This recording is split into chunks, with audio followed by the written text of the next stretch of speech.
Valdir, eu tenho que confessar uma coisa. Toda hora que, às vezes, você conta o seu testemunho, como você dizia, eu lá no hospital, apenas 5% do sangue passando no meu coração, aí a minha mente pensa, e o bonitinho uma semana antes carpindo o quintal, e dizendo que era dor na coluna. Mas é assim, né? E no dia 1º de maio querendo jogar bola com a gente. Tá certo. Irmãos, vamos abrir as nossas Bíblias em Gálatas capítulo 5. Gálatas capítulo 5.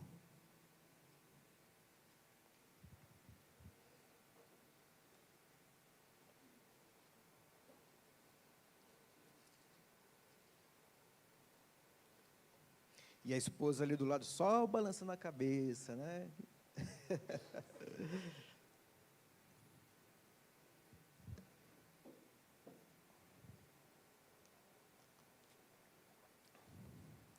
Mas, geralmente é assim, quando mãe ou esposa falam, teremos muitos juízos em obedecer. E eu não sei se acontece porque elas têm a capacidade de antever, ou se acontece porque elas falaram. Simples. É isso. Ah, melhor levar uma blusa que vai esfriar, né? Sensação térmica de 45 graus, na menor possibilidade de esfriar. Aí você fica, será que ela era capaz de prever que ia esfriar, ou esfriou porque ela disse? Em todo caso, faça o que a esposa e a mãe, né, falaram.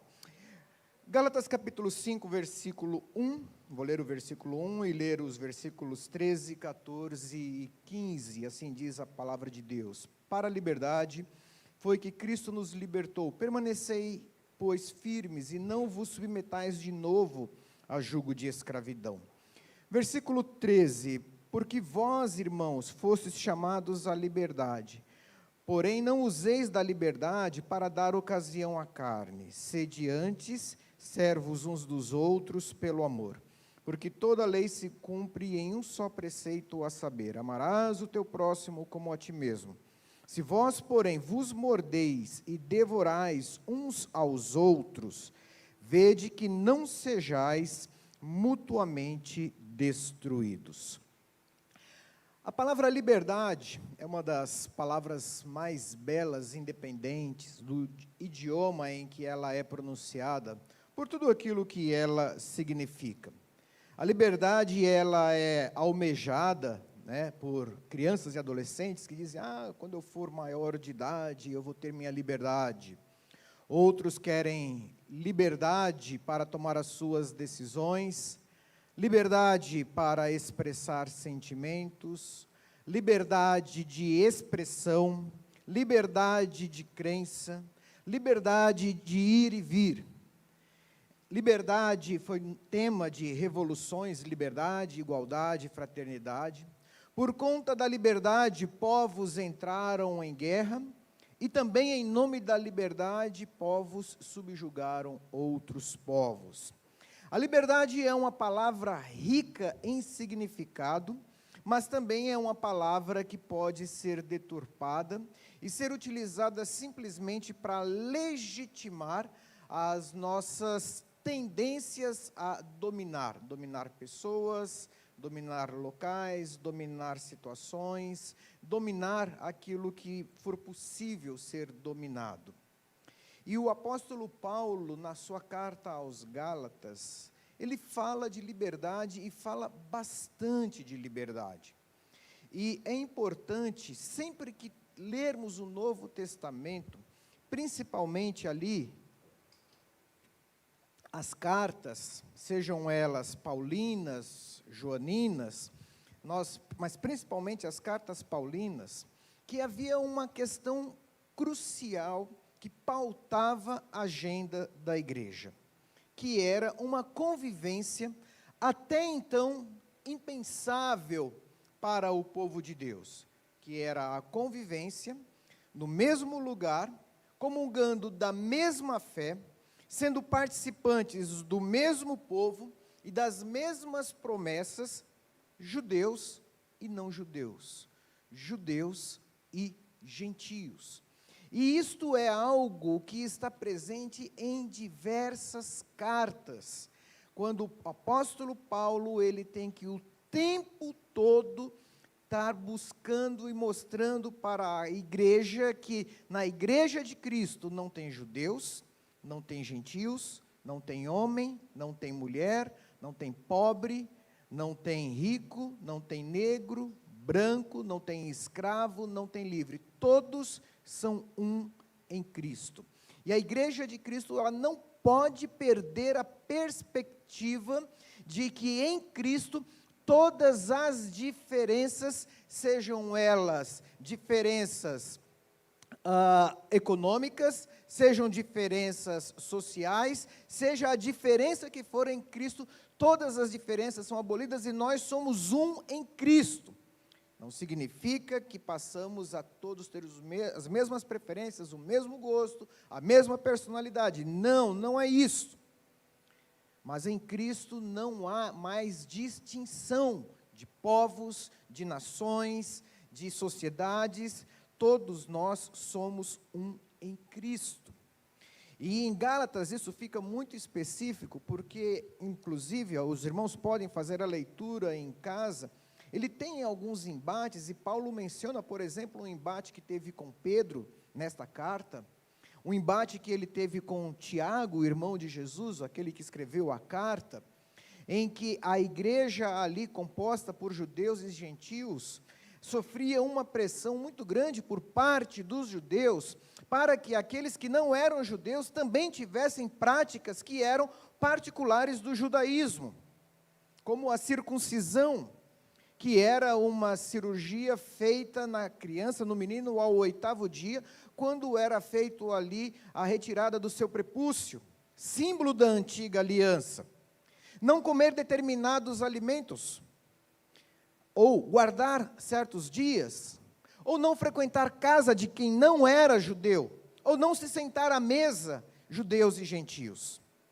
Tanto que numa hora de uma das refeições, Pedro estavam comendo ali com gentios, e ele diz, chegando alguns, da parte de Tiago, os principais da igreja, até mesmo Pedro se sentiu constrangido e quis se levantar naquela hora, e eu resisti ele face a face na frente dos outros, e diz, por que sendo tu judeu, vive como gentio, quer obrigar agora os gentios a viverem como judeus? Gentios é todo aquele que não era judeu.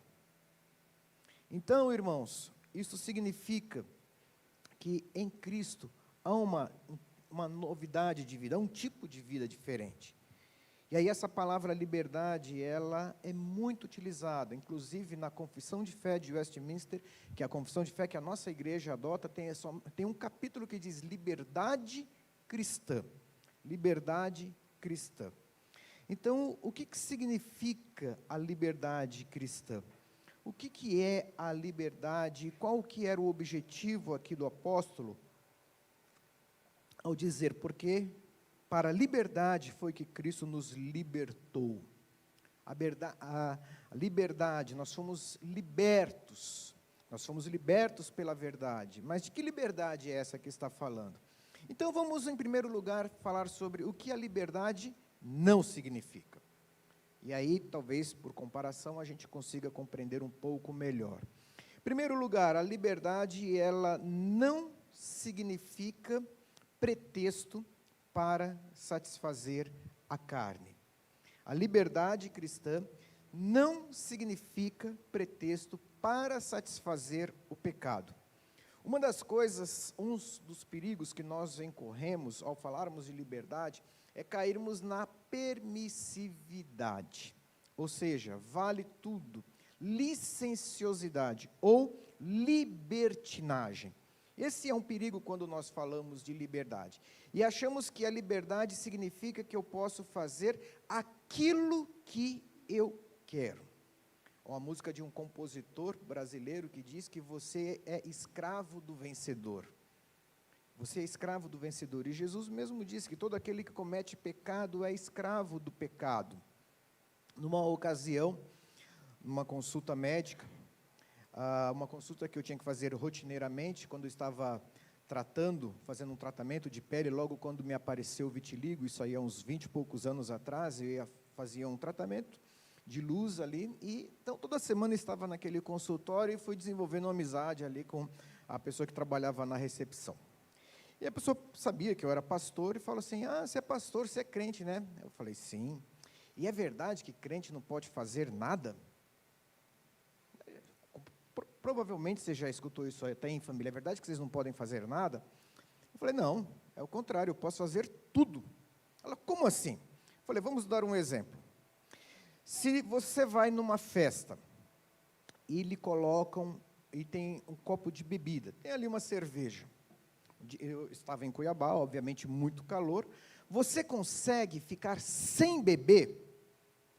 Não, se eu for numa festa, não adianta que eu não consigo sair daquela festa sem beber. Aí eu falei, bom, eu posso beber, como eu posso não beber. Eu decido se eu bebo ou não bebo. Quem é que não pode fazer aqui? Quem que está escravo de quem? Quem que está escravo ali do copo? Se eu quiser, eu tomo aquele copo, na hora que eu quiser parar, eu paro. Se eu quiser, eu também não tomo. Você está dizendo que você não consegue não beber. Então, na verdade, você está escrava daquilo ali. Aquilo que você faz não é por liberdade, você faz por escravidão, você achando que é livre para fazer aquilo ali. Então, liberdade, irmãos, não é simplesmente liberdade para fazer aquilo que eu quero. Porque quando nós vivemos em função de fazer aquilo que eu quero, devemos olhar se aquilo, na verdade, não é escravidão. E isso se aplica às mais diversas áreas da vida. Poderíamos falar dos smartphones, as redes sociais, as bebidas, a televisão, a tudo. A liberdade não é liberdade para satisfazer as nossas tendências pecaminosas, egoístas ou pessoais. Em segundo lugar, liberdade não significa liberdade para explorar o próximo. Mas você fala assim, mas como assim? Versículo 13, porque vós, irmãos, fostes chamados à liberdade, porém não useis da liberdade para dar ocasião à carne. Nós já falamos. E em segundo lugar, sede antes servos uns dos outros pelo amor. E algumas pessoas, em nome da liberdade, elas acham que elas podem fazer o que elas querem, independentemente daquele que está do lado. Desde a antiguidade, filósofos gregos, romanos, poetas romanos, intelectuais, psicanalistas, eles falam, e teólogos dizem que o ser humano quer duas coisas. Ele quer a felicidade e ele quer evitar a dor. Ele quer o prazer e ele quer evitar a dor. E você teve correntes filosóficas na história que defendiam exatamente isso. Como que eu evito a dor e como que eu obtenho prazer? Quando Paulo, lá no livro de Atos, diz que ele discutia com estoicos e epicureus, eram correntes filosóficas que trabalhavam exatamente como que eu alcanço a felicidade, como que eu alcanço o prazer e como que eu evito a dor. O problema é que, quando duas pessoas estiverem buscando ser felizes ao mesmo tempo, a probabilidade é muito alta de o interesse ou a busca da felicidade de uma acabar contrariando o interesse e a busca da felicidade da outra. Simples.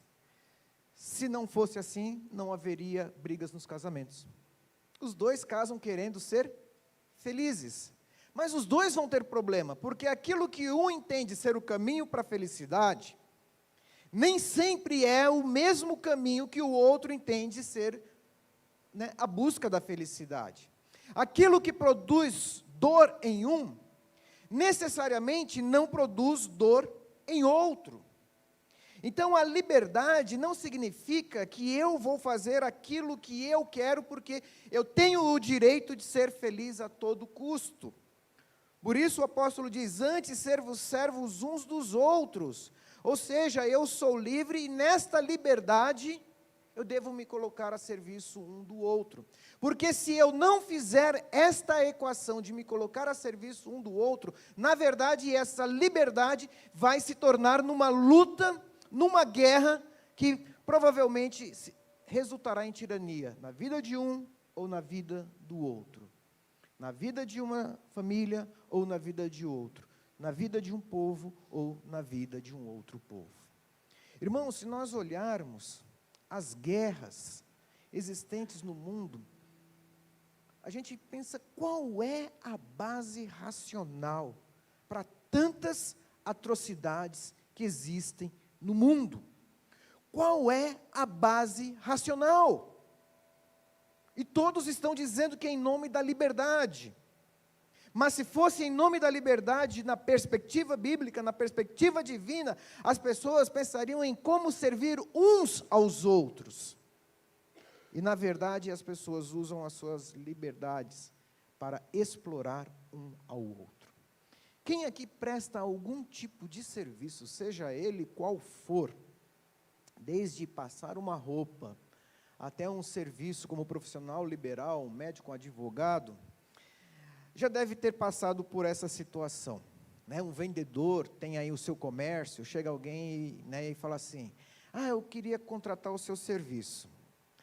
Tá, olha, tenho esse material, esse, aí você apresenta. Aí surge a seguinte pergunta, e para irmão é quanto? Já viram isso? E para irmão é quanto? Minha esposa, muitos anos ela deu aula de música e ela via diariamente esse tipo de pergunta. E para irmão da igreja é quanto? Vai cobrar do irmão? Ou vai cobrar da igreja? Eu falei, começa a perguntar o seguinte, fala assim, e para irmão, por que você não paga um pouquinho mais? Não é mesmo? E para irmão, por que não faz um pouquinho mais? Por que para irmão você não dá um pouquinho mais? E aí nós estamos usando a liberdade. Ao invés de sermos servos uns dos outros, estamos usando a liberdade para explorarmos o outro. Por fim, o que não significa liberdade? Liberdade não é liberdade para ignorar a lei. Agora eu estou livre. Agora eu não me sujeito a nada. Eu faço aquilo que eu quero. Estou livre da lei. A Bíblia ela fala de lei no aspecto cerimonial, que são sacrifícios, todos aqueles rituais que nós lemos no Antigo Testamento. Fala no aspecto civil, que eram as leis de Israel na Antiguidade, onde você tinha uma monarquia, onde você tinha territórios, onde você tinha leis. E você fala de uma lei moral, que nós vemos ali nos 10 mandamentos, e resumida em 2 mandamentos. Amarás o teu próximo como a ti mesmo, e a Deus com todas as tuas forças, com toda a tua alma, com todo o teu coração. Nós não estamos livres de ignorar esta lei moral. Pelo contrário, nós somos capacitados para cumprir esta lei moral. E, aliás, existem 2 palavras muito interessantes. Chama-se autonomia. E autonomia não significa fazer aquilo que eu quero. Significa fazer o que eu devo fazer porque eu sei que aquilo deve ser feito. E aquilo que significa heteronomia. Eu faço porque o outro mandou. Simplificando para vocês, uma vez, uma moça da igreja chegou assim para mim e falou, pastor, se eu fizer tal coisa, Deus me castiga? Vocês já pensaram nisso, né? Será que se eu fizer tal coisa, Deus vai me castigar? Aí eu parei, pensei, aí eu falei assim, e se eu falar para você que Deus não castiga? Ela falou, acho que dá para pensar em fazer. Mas e se eu falar que Deus não castiga, mas Ele se entristecerá muito com o que você está pensando em fazer, que eu nem sei o que é e não precisa me contar?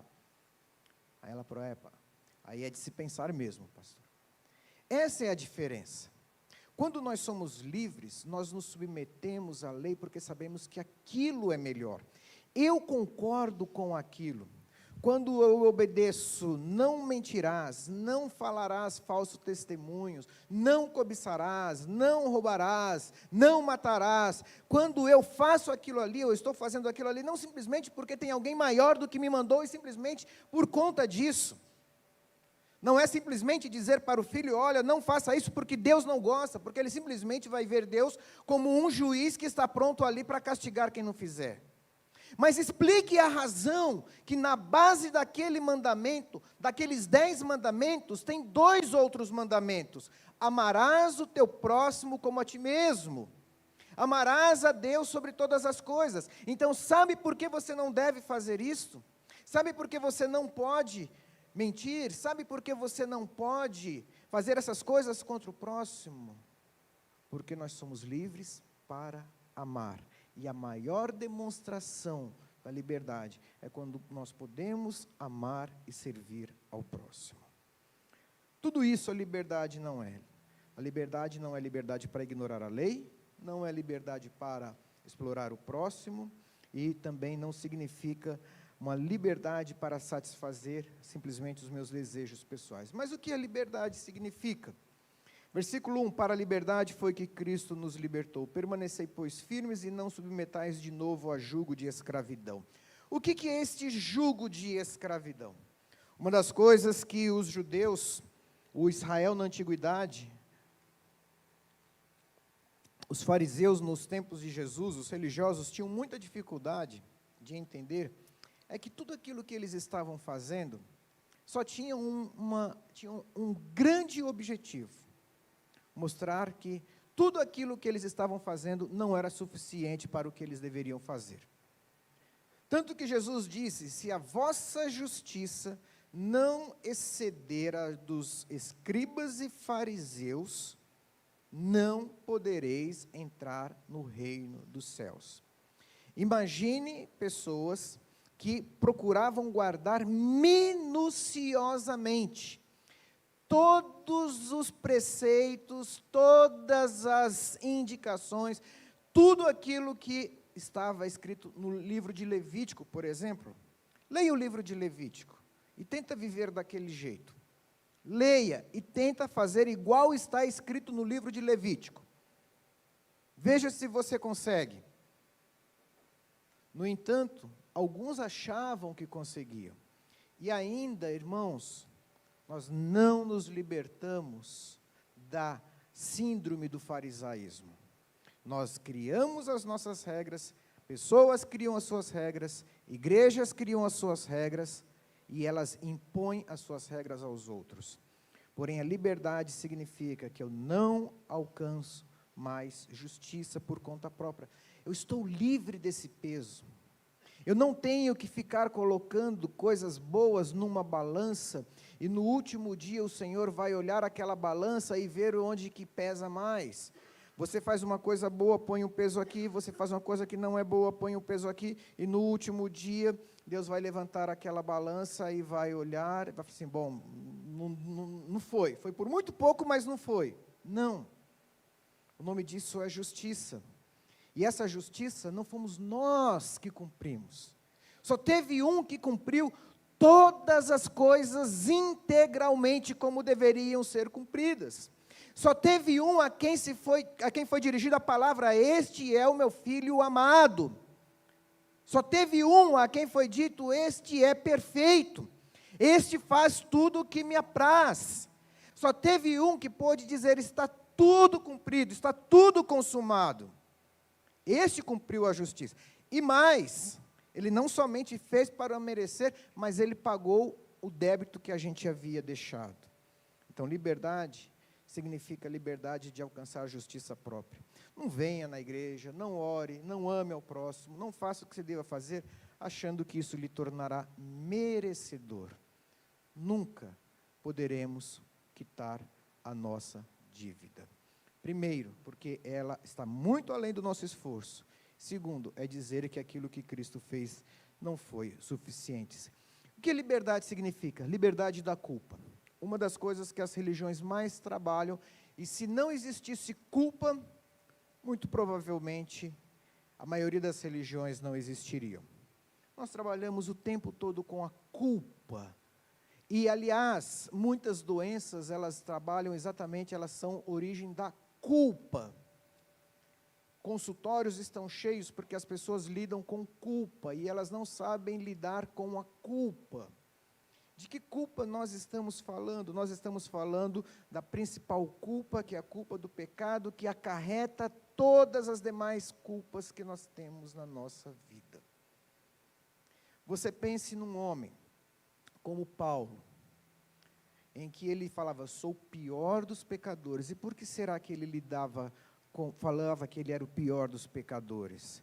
Porque ele disse, eu entrei em casas, peguei mulheres pelo cabelo, arrastei para o meio da rua, chicoteei, fui conivente com o apedrejamento de Estevão, fiz pessoas blasfemarem, persegui a igreja de Deus, tem sangue nas minhas mãos, tem sangue escorrendo, tem culpa escorrendo nas minhas mãos. Como que ele lidaria com isso? Lutero, por que ele passava horas e horas da madrugada, no frio da Europa, num mosteiro sem luz, dentro de claustros de pedra, pegando chicotes e dando nas suas costas, e indo constantemente confessar os seus pensamentos? Se você ler Confissões de Agostinho, onde ele faz uma verdadeira autoanálise, e ele coloca os seus pensamentos, e ele começa a se atormentar por saber que no fundo, quem ele era, estava ali diante dele. Paulo lhe escreve aos Romanos, nenhuma condenação há sobre os que estão em Cristo Jesus.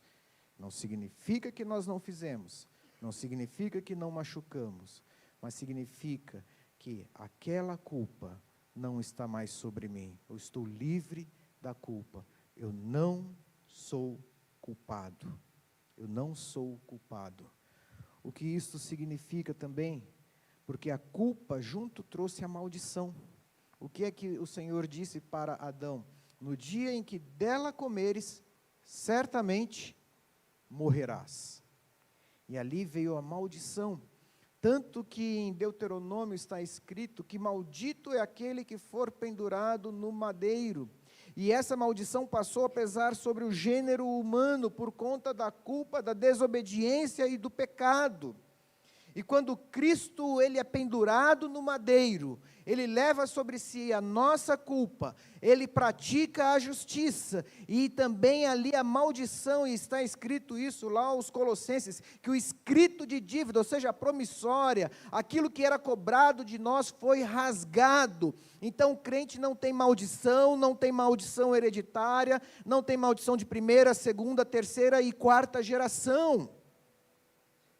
Irmãos, não se deixem seduzir por isso. Se algumas coisas elas estão difíceis na sua vida, se algumas coisas estão difíceis na família, e você é um crente em Cristo, não é porque tem maldição te alcançando, porque qualquer maldição foi removida por Cristo na cruz. Se as coisas elas estão difíceis, elas são ou circunstanciais, ou responsabilidades nossas, ou são lutas nossas do dia a dia, mas toda maldição foi removida. É por isso que nós fomos libertos. Nós fomos chamados para a liberdade. Liberdade do poder do pecado. Nós fomos libertos da culpa do pecado. No futuro seremos libertos da presença do pecado. Mas hoje nós fomos libertos do poder do pecado. É verdade que existe uma luta grande contra o pecado. É verdade que muitas vezes a nossa luta é uma luta para o resto da nossa vida. Alguns nós enfrentaremos com maior facilidade, outros com maior dificuldade. Haverá diferenças de grau, de intensidade na nossa luta, mas o pecado não tem mais domínio sobre nós. Uma das coisas que a igreja ela é reconhecida pelo seu trabalho social, é exatamente conseguir fazer algumas coisas que projetos sociais e educacionais não conseguem. A igreja ela entra em lugares, em comunidades, em ambientes, e pessoas são transformadas e se pergunta, como que ela fez isso? Porque não foi ela, foi exatamente o Evangelho que fez. E por fim, somos libertos dos rudimentos deste mundo. somos libertos. No capítulo 4, versículo 3, diz: assim também nós, quando éramos menores, estávamos servilmente sujeitos aos rudimentos deste mundo. Versículo 9, mas agora que conheceis a Deus, ou antes sendo conhecidos por Deus, como estáis voltando outra vez aos rudimentos fracos e pobres, aos quais de novo quereis ainda escravizar-vos? Paulo está falando aqui diretamente àqueles que achavam que alguma prática legalista poderia resolver o problema da vida deles e serem aceitos por Deus. E também estava falando ao mesmo tempo daqueles que achavam que por ser livres, ou falarem que eram livres, poderiam fazer aquilo que bem entendessem. Dois perigos: a licenciosidade, eu sou livre em Cristo, posso fazer o que eu quero. Ou então o legalismo, não, eu tenho que cumprir um monte de normas, e aí sim eu posso ser alguém aprovado. Foi para esse grupo que Paulo, inspirado pelo Senhor, ele escreveu. E são duas áreas do mesmo pecado, legalismo e licenciosidade, que os dois menosprezam a graça e a misericórdia de Deus. Nós somos chamados à liberdade, mas uma liberdade que se expressa em domínio próprio, amor, serviço ao próximo e obediência aos mandamentos de Deus. Por isso devemos zelar por uma convicção cristã que repousa na eterna graça de Deus, que ama e obedece os seus mandamentos. Oremos. Senhor Pai, a Tua palavra é clara quanto a quem nós somos, quem éramos antes de sermos alcançados pelo Evangelho, e aquilo que o Senhor tem reservado para nós. E também ela é muito específica quanto ao que Cristo fez na cruz do Calvário, para que verdadeiramente fôssemos livres. Dá-nos, ó Pai, que tenhamos consciência do que seja esta liberdade, que andemos por ela, de tal modo que o Teu nome seja honrado e o nosso semelhante seja edificado. Oramos no nome de Cristo Jesus. Amém.